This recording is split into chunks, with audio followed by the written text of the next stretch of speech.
Hello friends, welcome to my channel techno ideas. Ionic 5 tutorial के series में आज है हमारा चैप्टर नंबर 6। लास्ट वीडियो के अंदर हमने देखा था एंड बैजेस को डिज़ाइन कैसे करते हैं, एंड आज की वीडियो के अंदर हम देखेंगे एनिक बटन्स को यूज़ कैसे करते हैं। तो चलिए सबसे पहले हम एनिक बटन्स का यूआई देख लेते हैं। iOS के लिए एनिक बटन का यूआई कुछ इस तरीके का रहेगा, एंड एंड्रॉयड के लिए एनिक बटन का यूआई कुछ इस तरीके का रहेगा। तो चलिए हम अपना बटन को डिज़ाइन करते हैं। हम अपना VS कोड को ओपन कर लेते हैं। जस्ट लाइक 2 वीडियोस मैंने एनिक बटन के लिए भी एक सेपरेट पेज को जनरेट करके रख लिया है, जिसका नाम मैंने रखा है बटन पेज, और उसकी राउटिंग मैंने app-routing.module.ts फाइल के अंदर मैंने करके रखी है, रिडायरेक्टेड टू बटन्स पेज, जिसकी वजह से हमारा जब भी हम एनिक सर्व करेंगे तो हमारा बटन पेज लोड होगा। तो हम चलते हैं बटन पेज के HTML के अंदर, एंड हम यहाँ पे हमारे बटन को डिज़ाइन करेंगे। सबसे पहले हम देख लें हमारा पेज ब्लैंक है। मैंने यहाँ टाइम को सेव करने के लिए ऑलरेडी एनिक सर्व करके रखा हुआ है, और उस पेज को मैंने लोड करके रखा हुआ है, बटन पेज को। हम इसको करते हैं कैपिटल B एंड थोड़ा सा बीच में स्पेस, Ctrl+S, लेट्स सी। अब हम सबसे पहले थोड़ा सा पेज को अपने क्रिएटिव बना लेते हैं, क्योंकि अभी बहुत ज़्यादा सिंपल है। तो हम चलते हैं CSS। सबसे पहले हम टूल बार को यहाँ से कॉपी करेंगे, Ctrl+C, एंड CSS फाइल के अंदर जाके हम इसको CSS प्रॉपर्टी देंगे, बैकग्राउंड ब्लू, एंड हम इसका थोड़ा सा लाइट शेड लेंगे ब्लू कलर का।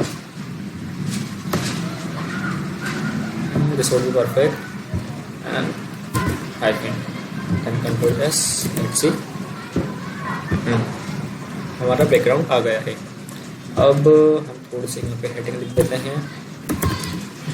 मैं आप लोगों को एक शॉर्टकट बताता हूँ। अगर आप डिव का यूज़ कर रहे हैं और आपको पता है कि आपको डिव के अंदर क्लास का नाम क्या देना है, तो हम इसको ऐसे बना सकते हैं, डिव डॉट एंड क्लास का नाम मैं यहाँ देता हूँ हेडिंग, देन एंटर। इससे ऑटोमेटिक हमारी यहाँ क्लास आ जाएगी। हमें बाद में जाके क्लास को मेंशन नहीं करना पड़ेगा। अब मैं यहाँ दे देता हूँ H2 के अंदर एक heading, video is on Ionic buttons, and अब हम इसको CSS प्रॉपर्टी देते हैं। मैं इसको करूँगा यहाँ से कॉपी, देन यहाँ पर जाएंगे हम। अब ये हमारी क्लास है, तो इसको यूज़ करने के लिए हमें आगे एक फुल स्टॉप लगाना पड़ेगा, एंड मैं इसको यहाँ प्रॉपर्टी देता हूँ, display flags, and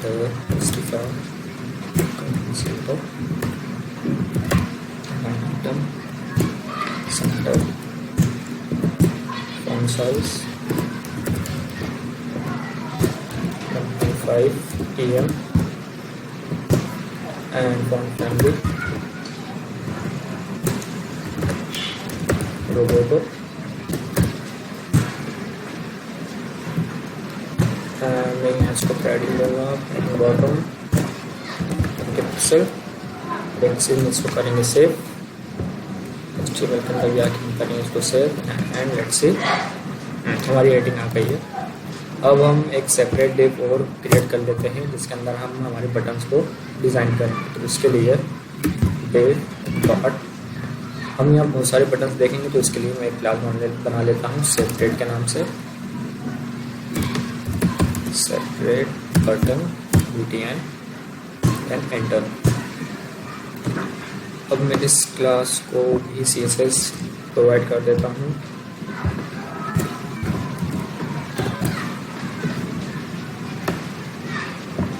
Ctrl+C, Ctrl+S।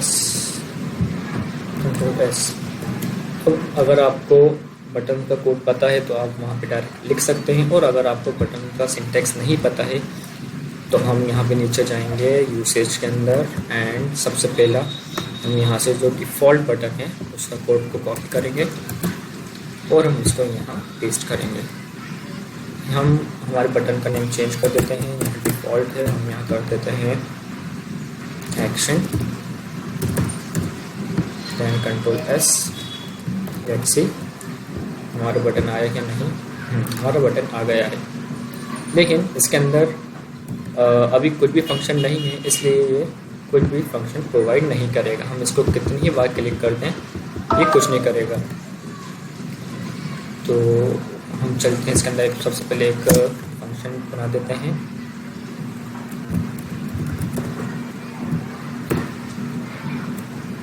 Function का नाम रखते हैं एक्शन बटन, एक्शन VUTTON। अब हम हमारे बटन का नाम कॉपी करेंगे और हम जाएंगे हमारे TS फाइल के अंदर, हम उसको यहाँ पेस्ट करेंगे। अब हम फंक्शनलिटी क्या था, हम इसको लॉग दे देते हैं, कंसोल लॉग, console.log। हम इसको जितनी बार भी हम क्लिक करेंगे तो हमें ये प्रिंट हो जाएगा हमारे कंसोल के अंदर। मैं यहाँ लिख देता हूँ button is clicked, control S, let's सी। मैं इसे एक बार रिफ्रेश कर देता हूँ।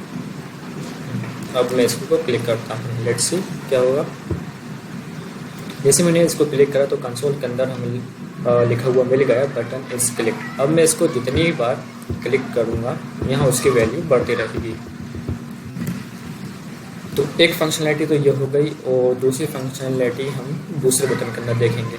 अब सबसे पहले हम देखते हैं कि आइनिक हमें जो कौन कौन से बटन्स की प्रॉपर्टी प्रोवाइड करता है। हम आए उसके लिए देखते हैं। सबसे पहले ये स्मॉल साइज़, तो हम यहाँ देखते हैं स्मॉल साइज़ कौन से प्रॉपर्टी में लगेगा। तो हमें यहाँ देना है साइज़, और हम यहाँ एक्सपेंड भी दे सकते हैं। तो हम बटन के अंदर आएंगे, फंक्शन के बाद हम यहाँ लिखेंगे expand equal to slot, control S. हमने एक्सपेंड के अंदर स्मॉल वैल्यू पास करी थी, जिसकी वजह से हमारा बटन स्मॉल साइज़ में आ गया है।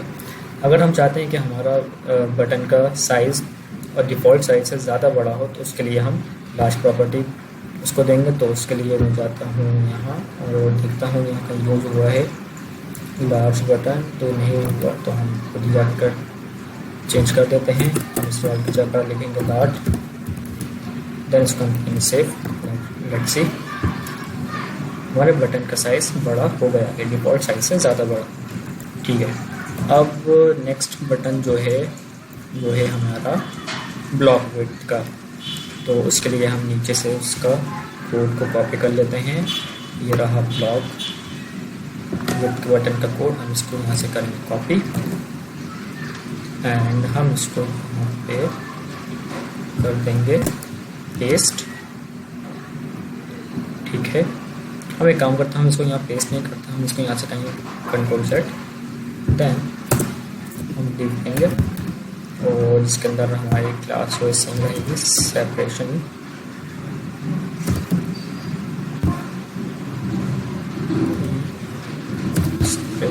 बटन, इसके अंदर हम कॉपी करेंगे कंट्रोल एस। हमारा बटन ब्लॉक के फॉर्म में आ गया है, बट आप देख सकते हैं इसके अंदर जो बटन है हमारा वो राउंडेड कॉर्नर से इसके। अगर आप चाहते हैं कि आपका बटन फुल ब्लॉक में हो, तो हम उसके लिए फुल ब्लॉक वाला कोड कॉपी कर लेंगे, कंट्रोल सी, और इसको हम एक और डिव के अंदर लिखेंगे डिव, और हम इसके यहाँ से क्लास को कॉपी करेंगे, कंट्रोल सी, कंट्रोल वी। हमने यहाँ कॉपी कर लिया है, तो हमें फिर से यहाँ से कॉपी करना पड़ेगा, एंड अब हम यहाँ लिखेंगे control we, control plus. Let's see हमारा फुल ब्लॉक का बटन आ गया है। अब ये तो हो गए बटन्स। मैं सेपरेशन बटन के अंदर जाके यहाँ पे इसको प्रॉपर्टी देता हूँ कंट्रोल सी, जिससे थोड़ा सा नीचे हो जाए कंट्रोल वी, और मैं यहाँ 20 की जगह 30 कर देता हूँ कंट्रोल एस।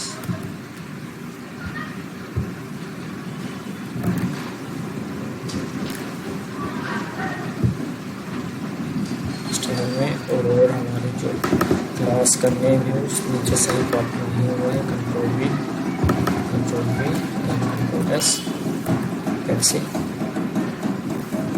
ओके, पैडिंग की वजह से हमारे बटन का साइज छोटा हो गया है, तो हम जाएंगे CSS के अंदर एंड हम यहाँ से इसको पैडिंग बॉटम को हटा देंगे, इसको हटा कर देंगे।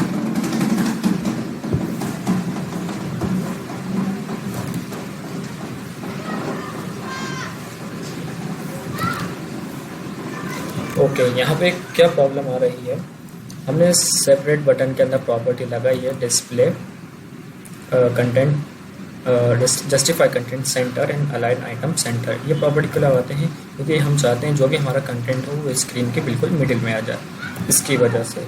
तो हम क्या करेंगे, हम इसको दूसरी प्रॉपर्टी दे देंगे, हम जाएंगे HTML के अंदर और इसको हम पास करेंगे बटन टू, नीचे भी हम बटन टू कर देते हैं और इसके लिए हम सेपरेट क्लास बना के CSS फाइल के अंदर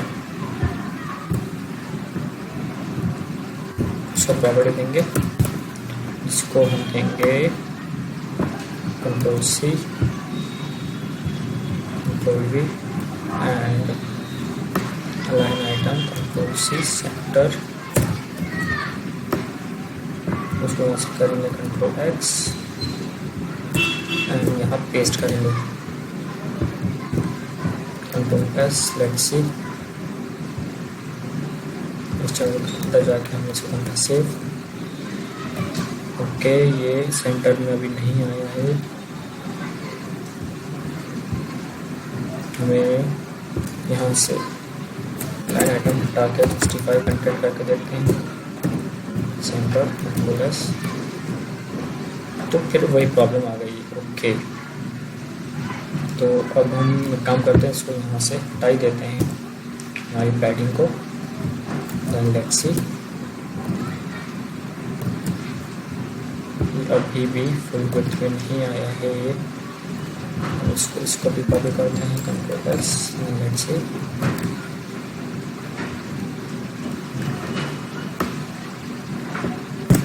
हम इसको हटा देते हैं। ठीक है, और अब हम दूसरी प्रॉपर्टी देखते हैं। आइनिक हमें क्या क्या प्रोवाइड करता है। आइनिक हमें बहुत सारे डिफरेंट कलर्स प्रोवाइड करता है बटन्स के। तो बाय डिफ़ॉल्ट जो कलर लग के आता है हमारे बटन्स के अंदर उसका नाम होता है प्राइमरी। तो मैं यहाँ पे फुल बटन के अंदर देता हूँ कलर, मैं यहाँ दूँगी प्राइमरी, इसको सेव करूँगा। तो आप देख सकते हैं यहाँ पे कुछ भी डिफरेंस नहीं आया है। क्यों? क्योंकि बाय डिफ़ॉल्ट जो कलर आता है वो प्राइमरी आता है। और आप लोग को जानना है कि आइनिक हमें कौन कौन से कलर प्रोवाइड करता है बटन्स के लिए, तो आप ये देख सकते हैं कलर प्राइमरी, सेकेंडरी, टर्शरी, और यहाँ ऊपर भी CSS के अंदर दिए होंगे प्रॉपर्टीज़ कलर्स। ये है इसके अंदर प्राइमरी, हम यहाँ देखते हैं सेकेंडरी, उसको यहाँ से करेंगे कॉपी एंड प्राइमरी की जगह करेंगे इसको सेकेंडरी। तो हमारे फुल ब्लॉक बटन का जो शेड है ब्लू का वो चेंज हो गया है क्योंकि हमने यहाँ कलर्स सेकेंडरी लगाया है। अब हम दूसरे कलर्स देखते हैं कौन कौन से हैं। टर्शरी, सक्सेस, वार्निंग, हम देखते हैं सक्सेस का कलर कौन सा है, कंट्रोल से। और अब मैं यहाँ ब्लॉक बटन के अंदर लगाता हूँ कलर, इसको हम लगाएंगे control V, success. Let's see क्या चेंज आया। हमारा बटन यहाँ ग्रीन कलर में हो गया है। इसी तरह आप चाहे तो यहाँ पे किसी भी तरीके का किसी भी कलर का बटन यहाँ के डिज़ाइन कर सकते हैं इस तरीके से। तो लास्ट हम देखते हैं, अगर हम चाहें किसी बटन के ऊपर क्लिक करने से हम दूसरे पेज के ऊपर नेविगेट हों तो वो कैसे होगा।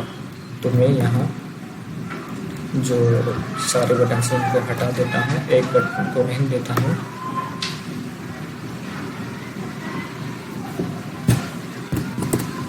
इसको हम करेंगे सेव, कंट्रोल एस। इसकी वजह से खाली एक ही बटन हमें शो हो, और तो हमें नेविगेट करना है इसके अंदर। तो हम यहाँ करेंगे, टाइप करेंगे राउटर लिंक। अब यहाँ पे हमें उस पेज का पाथ देना पड़ता है जिस पेज के ऊपर हमें नेविगेट होना है। तो लास्ट वीडियो के अंदर हमने आइनिक पेजेस क्रिएट करे थे, तो हम उसी का पेज को नेविगेट कर देते हैं। हम जाएंगे routing.module.ts के अंदर।